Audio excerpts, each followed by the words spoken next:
하시겠습니다.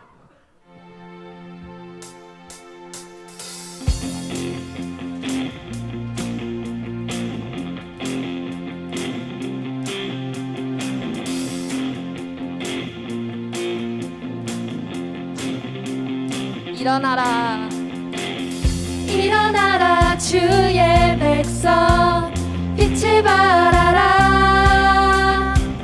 주가 너의 영광으로 임하시리라 일어나라 주의 백성 빛을 발하라 주가 너의 영광으로 임하시리라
온 세상 창조주 온 세상 창조주 온 세상 구원자 모든 것 이기신 능력의 하나님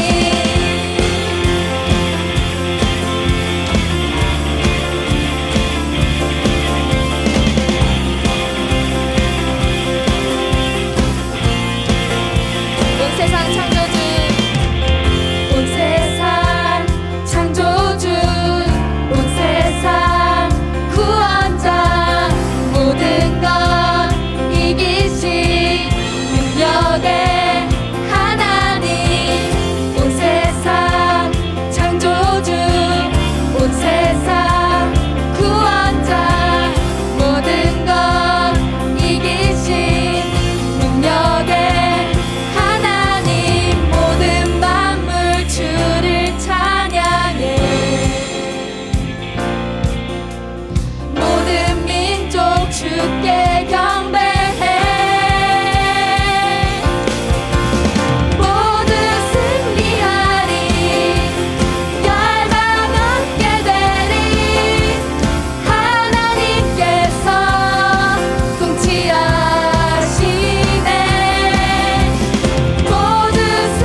하물며 죽음조차 우릴 막을 수 없네. 주의 교회는 이 땅의 희망. 교회를 교회되게 예배 예배되게 우릴 사용하소서.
백성 돌아오네.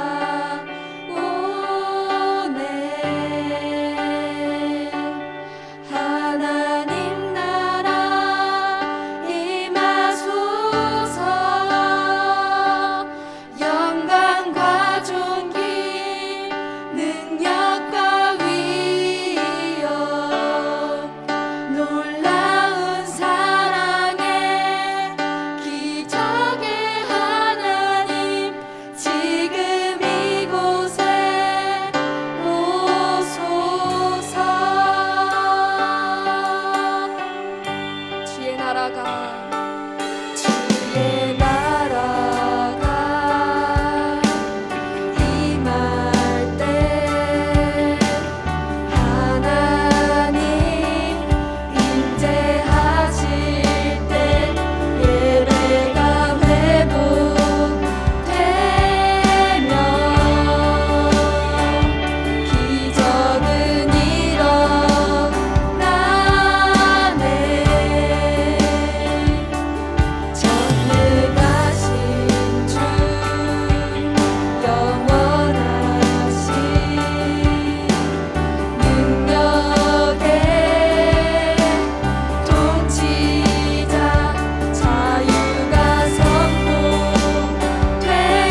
오늘 같이 나눌 말씀의 본문은요, 마태복음 16장 18절 말씀입니다.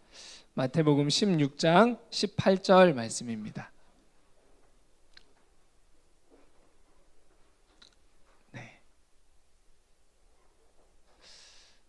혹시 이 앞에 모니터가 좀 켜주실 수 있으면 좀 부탁드리고요. 네. 자, 다 같이 한 목소리로 오늘 본문 읽겠습니다. 시작. 또 내가 내게 이르노니 너는 베드로라. 내가 이 반석 위에 내 교회를 세우리니 음부의 권세가 이기지 못하리라. 아멘. 오늘 같이 나눌 말씀의 제목은 교회의 몸이 되라예요. 교회의 몸이 되라입니다. 오늘은 교회 창립 25주년을 기념해서 하나님께 감사하고 또 예배드리는 그러한 날입니다. 그래서 이런 날을 맞아서 오늘 교회에 대한 주제로 오늘 말씀을 좀 나누기를 원해요. 교회에 대한 말씀을 나누는데 싸움 얘기 먼저 좀 해야 될 것 같네요. 여러분, 싸움에는 전략이 필요해요. 요즘에 뭐 강철 부대 등 이렇게 군 훈련에 관련된 컨텐츠들이 이렇게 좀 나오고 있더라고요. 뭐 옛날에 진짜 사나이도 나오고 많이. 그래서 저의 군 생활 중에 부끄러웠던 그 훈련 사건을 하나 좀 먼저 나누기를 원하는데요. 바로 참호 격투가 있었어요. 참호 격투가 뭐냐면 PPT 한번 넘겨주시겠어요? 일반적으로 참호 격투는 큰 원 하나에 사람이 막 때로 들어가요. 상대편, 우리 편 다 들어가가지고 다 드러냅니다. 그래서 최종적으로 다 드러내고 우리 우리 편만 남으면 이기는 게임이에요. 근데 제가 군대에서 했던 참호 격투는 또 다른 형태인데 이게 더 재밌어요. 이런 모양으로 이렇게 격투를 했는데 이렇게 구덩이가 크게 두 개 파여 있고 그 사이를 아령처럼 이렇게 작은 좁은 길로 이렇게 연결이 이렇게 돼 있습니다. 그 길이 굉장히 좁아요. 한두 명을 지나갈 정도로. 그래서 양 팀이 이렇게 각자 진영이 있어요. 그리고 깃발이 이렇게 꽂혀 있어요. 이 참호 격투는 어떻게 이기냐면 상대편 깃발을 먼저 뽑으면 이겨요. 아니면 상대편을 다 밖으로 이렇게 집어 들어가지고 던지면 이겨요. 이 참호 격투는 몸싸움이 굉장히 강렬합니다. 엄청나요. 막 남자들끼리 붙으면 막 난리 나요. 막 들고 막 넘어뜨리고 막 그런 일들이 막 일어나요. 근데 제가 속했던 팀이 굉장히 막강한 팀이었어요. 우리 팀이 왜 막강했냐? 저는 우리 팀이 우승할 거라 생각했는데 사회에서 군대 오기 전에 씨름 아마추어 선수 있었어요. 그리고 하키 선수가 있었어요. 키도 좋고 어깨가 이만해 막. 그리고 양궁 선수도 있었어. 양궁 선수도 이렇게 하니까 몸이 아주 좋아요. 그리고 이종격투기를 했던 선수가 있었어요. 이거는 뭐 질 수 없는 그 스펙인 거야. 뭐 붙으면 뭐 그냥 넘어뜨리고 들고 뭐 그냥 꽝 하면 이기는 그런 스펙이어서 야 이겼다. 그래가지고 이제 제가 맨 앞에 섰죠. 뒤에는 이제 제가 작은 키가 아닌데 제가 왜소할 정도가 우리 팀의 스펙이었어요. 뒤에 막 딱 포진해 있고 자 와. 그래서 시작하자마자 제가 막 이 상대편을 혼란시킨다고 소리를 질러가면서 와 하면서 막 달려갔어요. 그래서 막 이 상대편이랑 붙었어. 1대1로 막 붙었는데 갑자기 상대편이 2명이 덤비더라고요. 그러더니 2명이 막 저를 막 하더니 갑자기 들어가지고 밖으로 휙 던져버렸어. 제일 먼저 제가 탈락됐어요. 그래서 저는 제일 먼저 탈락돼서 그 위에서 이렇게 앉아가지고 그 이제 참호 격투를 봤죠. 근데 뭐 제가 먼저 제일 탈락했지만 저는 그냥 그래도 우리가 이기겠지. 씨름 선수도 있고 이종격투기 했던 애도 있고 하키 선수도 있는데 뭐 이게 질 스펙이 아닌 거예요. 뭐 당연히 이기겠지 했는데 첫 게임 졌어요. 오 이게 어떻게 된 거야? 좀 충격이었어. 우리도 모여가지고 그냥 멍 때렸어. 왜 졌지? 그냥 그럴 수도 있지 하고 또 시작했어. 제가 또 이제 또 맨 앞에 섰죠. 또 우리 팀의 사기를 올리고 적진을 혼란시킨다고 소리를 질러가면서 시작하자마자 막 달려갔어. 어떻게 됐을까요? 또 제일 먼저 탈락했어. 또 제일 먼저 휙 던져졌어. 으악! 그래서 위에서 이제 이렇게 가만히 지켜보고 있는데 제가 우리 팀이 진 이유를 알았어요. 우리 팀에는 아무런 전략이 없었어. 굉장히 의기양양했거든요. 아니 질 수 있는 그런 그건 아니잖아요. 어떻게 져? 의성이랑 정수가 막 가득한 팀에 예를 들면 여학생들이랑 이렇게 예를 들면 붙었다는데 어떻게 져? 근데 지더라고요. 상대팀은 운동선수가 없었거든요. 그걸 보면서 근데 저희 팀은 굉장히 의기양양하고 처음에 열정이 가득했는데 상대팀은 굉장히 차분했어요. 제가 가만히 이제 위에서 이렇게 보니까 상대 시작하는데 우리 팀은 막 하면서 막 달려갔거든요. 저처럼. 근데 상대팀은 가만히 있더라고요. 그래서 어떻게 하냐면 한 명이 막 저처럼 달려와요. 그럼 일단 막아. 그러다가 갑자기 한 명이 뒤에서 이렇게 와가지고 붙어. 그래가지고 아무리 힘이 세도 남자 2대1로 싸우면 이기기 어렵잖아요. 들어가지고 휙 던져버리더라고. 그리고 또 차분히 있어. 우린 또 막 달려가. 근데 또 차분히 있다가 또 한 명이 오니까 잡아가지고 휙 던져. 그러면서 약간 점점 수적 우위를 딱 가져가더라고요. 그 다음에 어느 정도 수적 우위가 딱 되니까 어떻게 되냐면 이 뒤에 있다가 갑자기 한 사람이 앞으로 깃발을 잡기 위해서 막 달려나가. 뒤에 있던 사람이 막 달려나서 앞으로 확 나가. 그러니까 우리 팀은 어때요? 그 한 사람을 또 이렇게 꽉 막죠. 그러니까 못 나가. 그때 또 한 사람이 또 뒤에서 막 치고 나와. 확 나가. 그러니까 또 우리 편이 또 그 한 사람 딱 막죠. 뒤에서 또 나와. 깃발 뽑으러. 그러니까 또 막죠. 근데 결과가 어떻게 돼요? 이미 수적 우위에서 우리가 지고 있었어. 그러니까 휙 하다가 깃발 팍 뽑히게 되더라고요. 와, 이걸 보고 우와, 아무리 스펙이 좋아도 지는구나. 이거를 본 다음에 이제 세 번째 판을 맞아. 세 번째 판은 어떻게든 이제 좀 차분하게 해서 이겼어. 근데 네 번째 판에 져서 저기 어떤 구정물에 가가지고 벌칙을 엄청 받았어요. 결과적으로 저 때문에 우리 편이 졌어요. 무식이 용감이라고 소리만 지르고 달려나갔다가 저 때문에 인원수가 점점 적어지면서 졌어요. 그래서 결과를 이렇게 복귀해 볼 때 굉장히 부끄러우면서 제가 그때 뭘 알았냐? 아, 싸움에는 전략이 중요하다. 제가 이거를 체험적으로 알게 됐어요. 상대방을 이길 아무리 뛰어난 어떤 전투력을 가지고 있어도요, 싸움에서는 전략이 있는 사람이 이길 수가 있어요. 자, 저희가 살아가고 있는 요즘 시대, 어떤 시대죠? 모이기를 패하는 시대, 그런 해체의 시대죠. 가정을 해체하고 교회를 해체하고 있어요. 우리가 이런 마지막 때라고 하면 간단하게 그냥 얘기를 하면 예수님이 다시 오실 때가 임박한 그때를 마지막 때라고 해요.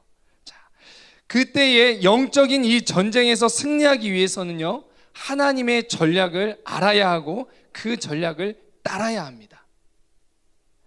마지막 때 그럼 하나님의 전투의 이 전략이 무엇이냐? 그 하나님의 전략이 바로 교회예요. 교회는 예수님이 세우신 곳입니다.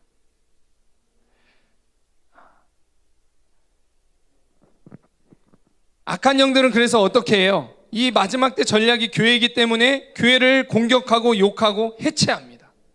개인주의, 해체주의라는 이 시대의 흐름 속에서 어떤 생각을 갖게 해요? 교회가 꼭 필요해? 나 혼자 하나님과 1:1의 관계가 더 깊어지면 되는 거 아니야? 꼭 교회 가야 돼? 코로나인데? 꼭 모여야 돼? 이런 생각을 갖게 합니다. 마지막 때가 임박한 시대를 살아가는 우리가 영적 전투에서 이기기 위해서는 분별이 필요하고 전략이 필요해요.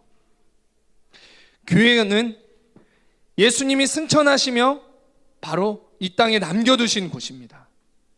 교회를 세우셨고 마지막 때 교회를 통해서 주님은 승리를 이루어 가실 것입니다. 말씀을 통해서 교회가 어떻게 세워졌고 교회가 어떤 곳인지, 왜 우리가 모이기를 힘쓰고 교회의 중심의 삶을 살아가야 하는지 같이 보기를 원합니다. 여러분, 교회 안에 거하심으로 교회의 몸이 되시고 이기는 신앙, 이기는 삶이 되시기를 축복합니다. 자, 먼저 교회란 무엇인지 본문 말씀을 통해 볼게요. 교회란 18절 오늘 본문 말씀에 보면은요, 예수님이 먼저 뭐라 말씀하시냐면 너는 베드로라 이렇게 시작하고 있어요. 베드로의 이름의 단어의 뜻이 무엇이냐면 반석이라는 그런 의미가 있습니다. 반석 위에 교회를 세우겠다라고 얘기하셨어요. 이 반석 위에, 베드로라는 이 반석 위에 내가 교회를 세우겠다라고 말씀하셨어요. 자, 첫 번째로 교회는 예수님을 그리스도로 고백하는 공동체예요. 오늘 본문 앞절에 보면요, 베드로가 예수님께 그리스도라 이렇게 고백을 합니다. 마태복음 16장 16절 말씀이죠. 시몬 베드로가 대답하여 이르되 주는 그리스도시요 살아계신 하나님의 아들이시니이다. 사람들이 나를 누구라 하느냐? 그럼 너는 나를 누구라 하느냐 했더니 살아계신 하나님의 아들이시요 그리스도십니다라는 이런 고백을 드려요. 그리스도라는 말은 여러분 아시죠? 네, 이때 다 설명했어요. 나의 구원자 메시아, 그게 그리스도라는 뜻이에요. 자, 바로 예수님이 이 고백을 듣고 교회에 대해서 말씀하기 시작하시는 거예요. 이 반석 위에 교회를 세우시겠다 하신 것은 예수님을 그리스도라고 하는, 구원자라고 하는 고백 위에 교회를 세우시겠다라는 것을 말합니다. 그래서 교회에는, 교회의 기초, 어떤 모퉁이 돌 핵심, 그 기본은 무엇이냐? 바로 예수님이십니다. 그리고 교회의 머리가 무엇이냐? 최고의 권위는 누구시냐? 바로 예수님이십니다. 죄와 환난, 어려움에서 나의 피난처가 되시고 건져주실 분이 예수님이심을 믿는 사람들의 모임이 바로 교회예요. 이렇게 고백하는 사람이 예수님이 머리로 계시는 교회의 몸인 거예요. 교회를 다니지만 교회의 몸이 아닌 사람도 있어요. 교회라는 건물에 나오지만, 주일마다 예배를 나오지만 교회의 몸이 아닌 사람들도 있는 거예요. 내 힘으로 죄에서 구원을 얻을 수 있다고 생각하고 내 삶과 영혼 육의 구원을 세상 지식과 명예로부터 찾는 사람은 교회의 건물에 같이 있을 수는 있지만 영적인 의미로는 머리와 하나 된 몸이 아닌 거예요. 그렇죠. 교회의 기초와 교회의 머리가 무엇인지 예수님이 말씀하신 거에 보면 당연 이런 결론이 나오겠죠. 여러분, 내 영혼, 삶에서 삶의 구원이 누구에게 있다라고 여러분 믿고 계시나요? 이 질문에 대한 대답이 내가 어디에 속해 있는지 알 수 있는 질문이 될 겁니다. 나는 예수님께 속해 있나요? 아니면 세상에 속해 있나요? 여러분, 예수님을 나의 구원자로 믿으시고 예수님을 의지하는 삶, 예수님의 인도를 따라가는 삶을 살아가시기 바랍니다.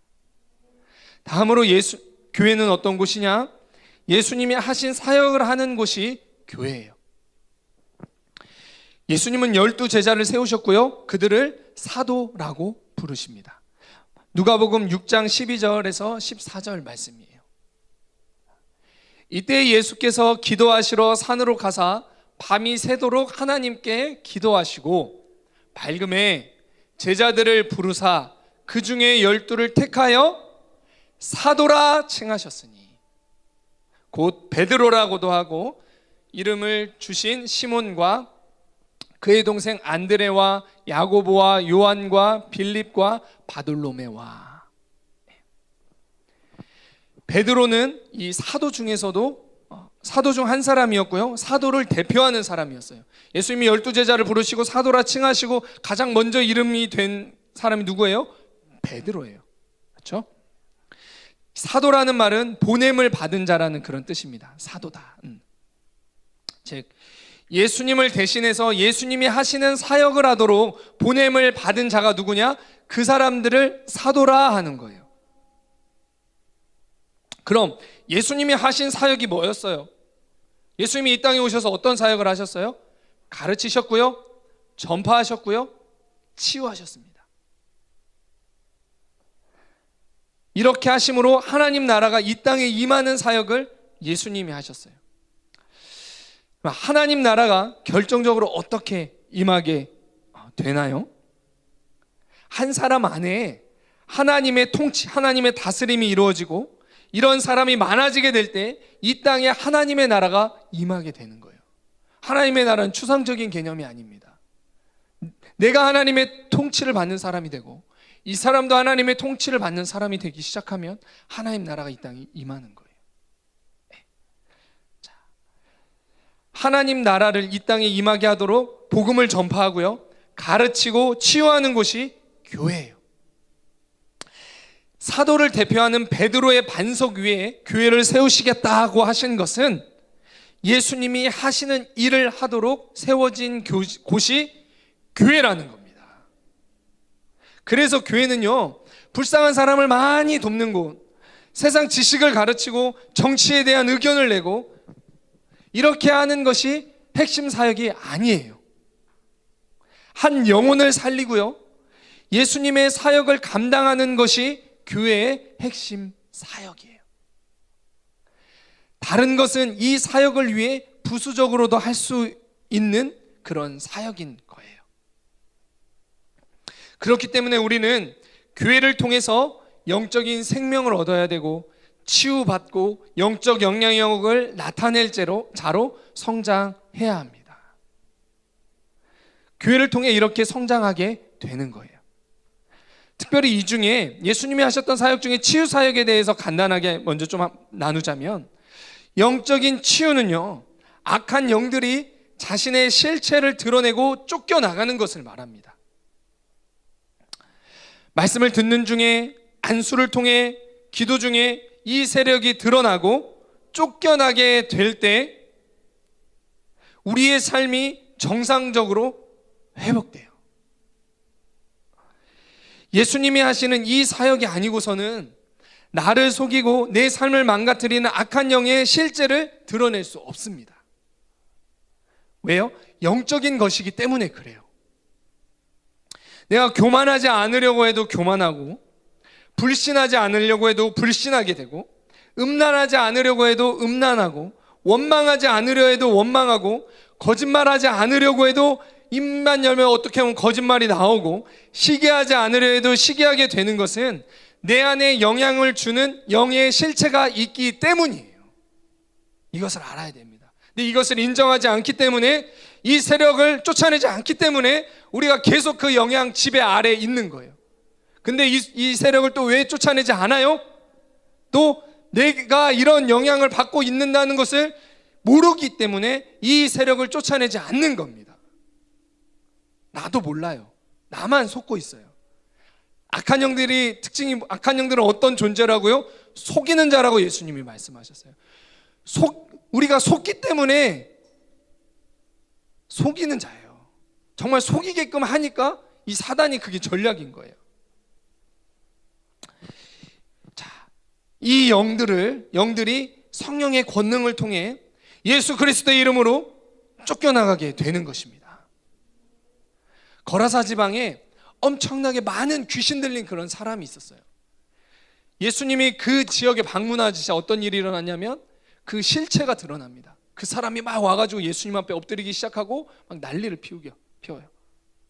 그래, 예수님이 가시자 실체가 드러났고요, 예수님이 귀신을 쫓아내시자 그 청년이 어떻게 됐더라? 온전하게 됐더라. 방금 전까지도 쇠사슬을 끊고 몸을 막 상하게 하던 그런 사람이, 소리 지르던 사람이 귀신이 나가니까 온전하여졌대요. 한 번에. 자, 이게 예수님이 하신 사역입니다. 내 힘으로 안 되는 고질적인 부분, 깨닫지 못하지만 악한 영이 내 삶에 하고 있는 나쁜 일들이 영적 치유를 통해 새롭게 되는 거예요. 이와 같은 사역을 하는 곳이 교회입니다. 이와 같은 사역을 하는 곳이 교회예요. 여러분, 그래서 교회 안에서 영적 치유를 경험하시고 삶이 새롭게 변화되시기를 바랍니다. 이러한 사모함을 가지시길 바라요. 내 삶의 진정한 변화가 영적인 새로움을 통해서 시작이 되는 거예요.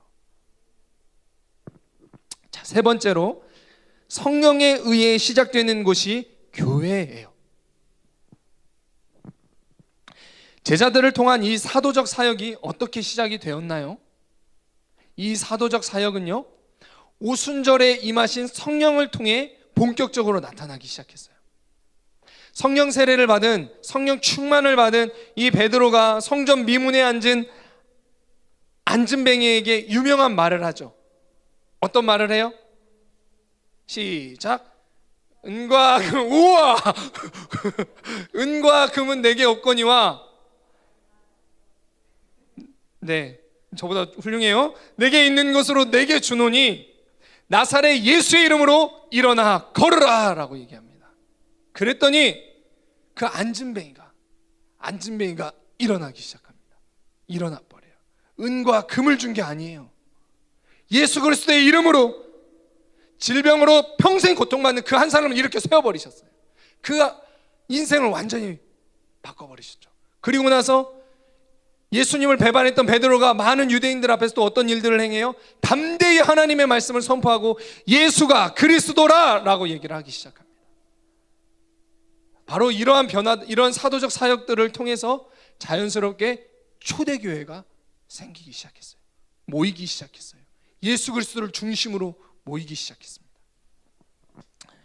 자, 우리 성령님은요, 모든 것을 새롭게 태어나게 하시는 분이세요.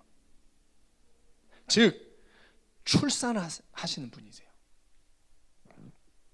영적으로 죽어있는 자를 거듭나게 하시고요, 굳은 마음을 부드럽게 하시고요, 새 사람이 되게 하시고 교회를 시작되게 하시는 분이 누구시냐? 성령님이세요. 내 안에 굳은 마음이 있었는데 성령 충만한 곳에 갈 때 마음이 풀어지기도 해요.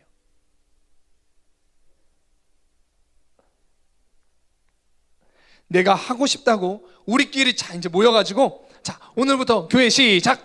자 너랑 나랑 오늘 1일 뭐 이런 것처럼, 네, 교회 시작하고 간판 딱 걸었다고 그 교회의 사명을 다 감당할 수 있는 것이 아니에요. 왜냐하면요, 많은 영적인 전투가 있기 때문에 그래요.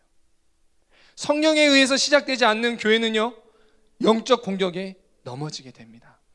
처음 시작보다 나중이 더 안 좋을 수도 있어요. 그래서 성령께서 세우신 교회가 교회의 사명을 감당할 수 있는 것입니다.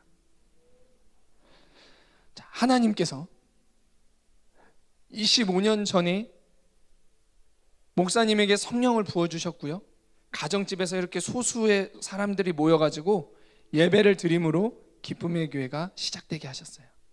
그러면 기쁨의 교회 시작이 막 지금 이렇게 건물도 좋죠, 에어컨도 빵빵해, 이 사운드도 너무나 좋아, 뭐 이런데 막 이렇게 생긴 것이 아니에요.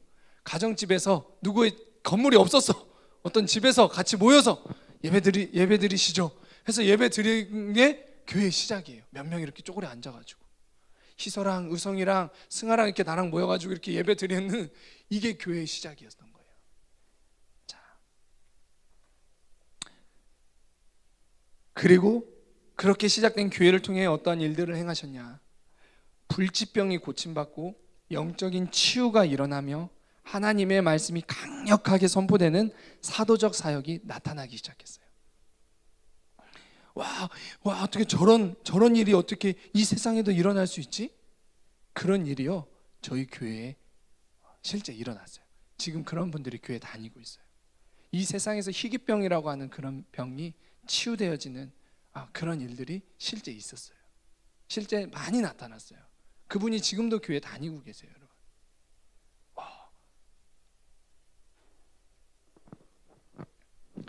교회 창립 25주년을 맞아서 하나님이 좀 주시는 소원은 이 성령을 통해 고등부가 새롭게 태어나는 것이에요. 새롭게 출산하시는 성령님, 교회 25주년을 맞아 저희 고등부를 새롭게 하시는 은혜를 더해 주소서. 이렇게 기도하며 나아가게 될 때 하늘의 뜻이 이 땅에 이루어질 것을 선포합니다. 고등부에 이런 새롭게 하는 은혜가 부어진다는 건 뭐냐면요, 고등부에 있는 각 개인에게 새롭게 하시는 성령의 은혜가 더해진다는 것입니다. 교회는 건물이 아니라 바로 여러분 한 사람 한 사람이기 때문에 그런 거예요. 성령의 새롭게 하심을 사모하시고 교회를 새롭게 하실 때 그 흐름 안에 새롭게 되는 것을 경험하게 되시기를 바랍니다. 네 번째로, 교회는 하나님의 예언적 말씀이 선포되는 곳이에요. 에베소서 2장 20절 말씀입니다. 에베소서는 어떤 말씀이냐면 교회에 대한, 교회의 몸인 그 성도들에 대한 그런 내용이 바로 예배소서에서, 여기서 너희는 이렇게 시작되는데, 너희가 가리키는 것은 교회, 즉 교회의 몸인 성도들은 이런 의미예요. 자, 사도들과 선지자들 터 위에 세우심을 입은 자라. 교회는 사도의 터 위에, 선지자의 터 위에 세워진다는 거예요. 그리고 가장 기초가 뭐예요? 그리스도 예수님이십니다. 모퉁이 돌이에요, 예수님이. 사도의 터 위에 세워진다는 것은 우리가 1, 2, 3번을 통해서 봤던 것을 의미합니다. 자, 마지막으로 선지자의 터 위에 세워진다는 것은 무엇이냐? 선지자가 어떤 사람이에요? 하나님으로부터 세워진 선지자는 하나님의 예언적인 말씀을 받아 이 땅에 하나님의 말씀을 대언하고 선포하는 사람이, 직분을 가진 사람이 선지자이죠. 자, 즉 선지자의 터 위에 세워진다는 것은요, 하나님의 예언적인 말씀이 선포되어지는 곳이 교회라는 것입니다. 정치얘기, 세상에서 살아남는 법, 인간적인 나의 지식을 얘기하는 것이 아니라 하나님이 이 땅에 영혼들에게 원하시는 그 말씀을 예언적으로 받아서 선포하는 것이 교회예요. 세상의 말, 나의 말이 아니라 하나님의 말씀이 선포되는 그곳이 바로 교회인 것이에요. 우리는 지금 예측이 어려운 그런 시대를 살아가고 있죠. 지금까지도 온라인 예배를 드리고 있을 줄이야 누가 생각을 했어요? 우리가 수련회는 어떻게든 가야 되는 곳이었는데, 수련회는 안 가면 집에서 쫓겨나는 그런 일인데 수련회가 없어질 줄이야. 여러분, 이러한 시대 속에서 누가 예언적인 삶을 살아갈까요? 하나님의 예언적인 말씀을 듣고 반응하는 사람이 예언적인 삶을 살게 되고 흔들리지 않게 되는 거예요. 이 땅의 창조주와 통치자가 하나님이십니다. 저는 그래서 여러분들의 모습 속에 이 시대의 희망을 보게 돼요. 감동이 올 때가 있어. 여러분이 진로 문제, 정말 삶의 어려운 문제, 관계 문제, 부모님과의 어떤 문제들 만나게 될 때 하나님의 인도하심을 구하기 위해서 그날은 이상하게 눈빛이 달라지더라고. 예배 말씀을 예언적인 말씀 하나님 듣기 위해서 사모함으로 나와. 자세를 새롭게 해요. 그리고 평소에 안 하던 갑자기 조회 큐티책을 꺼내. 그때서 이렇게 구겨가지고, 그때는 이상을 이렇게 쭉 접어가지고, 그때서 이제 하나님의 말씀에 집중하기 시작해요. 그리고 갑자기 기도해야 되겠어요 하고 청파에 나오기 시작하고 줌크리에 나오기 시작하고 기도실로 찾아오는 여러분들의 모습을 볼 때, 이 시대에 소망이 있다. 하나님의 예언적인 말씀에 집중하는 사람들이 있구나. 그런 세대들이 있구나. 이걸 볼 때 소망이 돼요. 바로 하지만 여러분, 힘들 때뿐만 아니라 어려운 일을 계기로 매일 주님의 도우심을 구하고 주님과 함께하는 그런 삶을 살아가시길 바라요. 내가 예언적이고 앞서가는 삶을 살아야 되겠다고 해서 사는 크리스찬, 신실한 사람들은 없어요. 그들이 왜 예언적인 삶을 사느냐? 주의 음성에 반응하다 보니까 예언적인 삶을 살아가고 있는 거예요. 많은 사람들이 구원을 얻을 수 있는 그 앞서가는 길을 그 사람이 살아가고 있는 거예요. 돌아봤더니 나를 통해서 다른 사람들이 예수 그리스도께로 나오고 있어. 이게 예언적인 삶인 거예요. 마지막으로 교회의 역할, 사명에 대해 볼게요. 자, 우리가 앞에서 교회가 어떤 곳인지 봤는데요, 교회는 이런 곳이기 때문에 바로 음부의 권세가 이기지 못하는 곳입니다. 음부의 권세, 지옥의 권세, 악한 영의 권세가 이기지 못하는 곳이 교회예요. 자, 하나님은 예수님이 승천하신 후에, 예수님을 통해서 하나님 나라가 이 땅에 임하는 사역을 하셨죠. 예수님이 승천하신 후에 이 땅에 남겨놓은 것이 무엇이에요? 교회입니다. 성령을 통해 교회를 세우시고 권능을 주시고 음부의 권세가 이기지 못하게 하셨습니다. 자, 이기는 것, 이기게 하는 것이 교회의 역할이고 사명입니다. 그렇기 때문에 교회로 모이기를 힘쓰는 것, 교회의 몸이 되는 것이 영적 싸움에서 이기고 우리 영혼을 보호하는 길이에요. 마지막 때 영적 전쟁에서 승리하는 하나님의 전략이 무엇이냐? 교회입니다. 오늘 말씀은 지난주, 지지난주에 선포된 말씀과 다 연결이 돼요. 성령을 통해 세워진 교회 공동체에 모이기를 힘써야 하고 그곳에서 사랑과 선행을 격려해야 합니다. 그렇게 할 때 예수님이 머리로 계시는 교회의 몸으로서 바로 음부의 권세를 이기는 자, 승리하는 자로 살아가게 되는 거예요. 사라지게 되는 거예요. 내가 하겠다가 아니라 그렇게 되는 거예요. 마지막 때에 나의 신앙을 지키는 길, 그 길이 교회임을 기억하시고 교회의 몸이 되시기를 바랍니다. 이런 분별력을 가지시기를 바라요. 여러분, 시작보다 중요한 것이 끝이에요. 마무리를 잘하는 것이 너무나 중요한데 그것은 어려워요. 마지막에 갈수록 그것이 더 어려워요. 근데 그 마지막을까지 이길 수 있는 그 길이 무엇이냐? 바로 교회의 몸이 되는 것입니다. 결론입니다. 오늘은 교회 창립 25주년을 감사해서 기념 예배를 드리는 그런 날이에요. 하나님께서 목사님을 기도하게 하셨고 목사님께 성령을 부으셔서 교회를 세우셨어요. 그리고 교회가 지금까지 전파하고 가르치고 치유하는 이 사역을 하게 하셨어요. 예수님이 모퉁이 돌이 되어주셨고 머리가 되시며 사도적이며 선지자적인 사역이 나타나는 기쁨의 교회를 세우셔서 영혼을 살리시고 죽어가던 그 영혼들 살리시고 삶에 소망이 없던 사람들 다 모아서 살려내시고 세우시고 치유하시고 고치시고 그러한 일들을 지금까지 하나님이 행하셨습니다. 저 또한 이 교회를 통해 하시는 사역을 통해 인생이 새롭게 되었습니다. 제가 고등학교 때까지는 극단적인 생각들을 많이 하던 사람이었어요. 삶에 소망이 없었지만 하나님이 교회를 통해서 제 인생을 새롭게 하셨습니다. 하나님은 저희 교회에 비전을 주실 때, 교회를 세우실 때 기존 교회가 가는 길이 아니라 새로운 길을 가게 하시겠다라고 말씀하셨어요.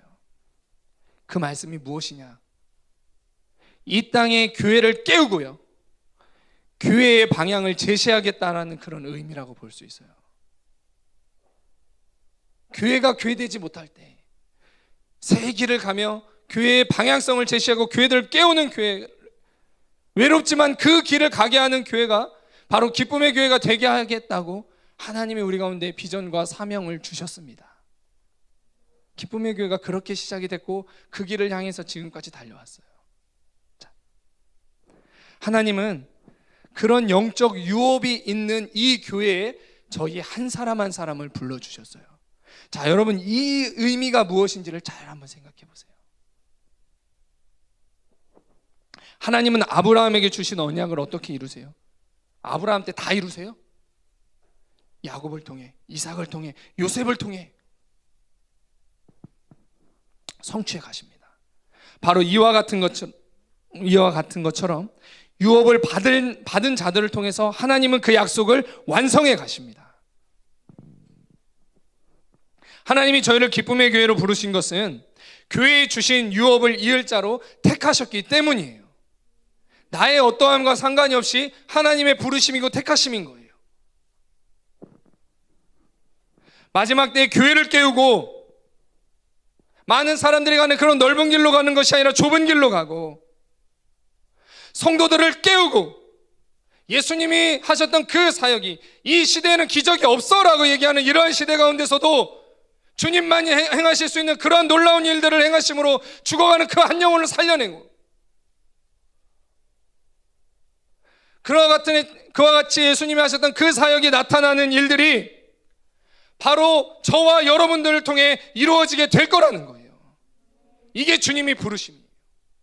우리가 이 자리에 있는다는 것은 주님이 바로 우리를 그와 같은 부르심 가운데 부르셨다는 것입니다. 여러분 아멘이세요? 이제는 마음을 열고 받아들이세요. 제가 거부해 보려고 했는데, 주님 얘는 될 것 같은데 저는 안 될 것 같아요. 제가 많이 거부해 보려고 했는데 이미 돌아갈 수 없는 강을 건넜더라고요. 제가 지난주에 막 예배 말씀을 듣는데, 자꾸 다른 데로 세면 안 되는데 잠깐만 셀게요. 지난주에 예배 말씀을 듣는데 말씀에 너무 은혜가 되는 거예요. 막 혼자 막 이랬어. 이러고 나서 예배를 다 끝나고 난 다음에 찬양을 하고 딱 하는데 제 안에 고백이 나오는데, 주님 제가 건널 수 없는 강을 이제 건너버렸네요. 저는 두려움이 많고 좀 소심한 사람이에요.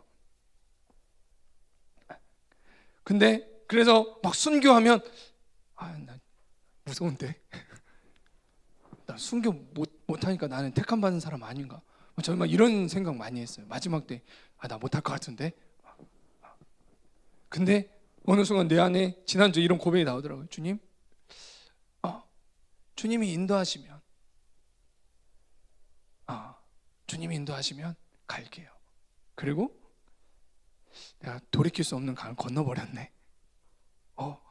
그런 고백이 나오더라고요. 자, 여러분 이제는 마음을 여세요. 주님이 그러한 유업을 이을 자로 이 시대 가운데 바로 여러분들을 부르셨어요.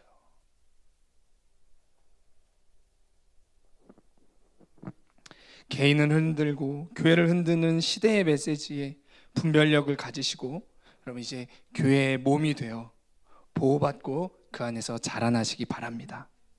그래서 무엇보다 마지막 때 요한계시록에서 많이 말씀하고 있는, 요한계시록에서 이기는 자가 되라, 이기는 교회가 되라 라고 얘기하는 그러한 자가 저와 여러분이 되시기를 축복합니다.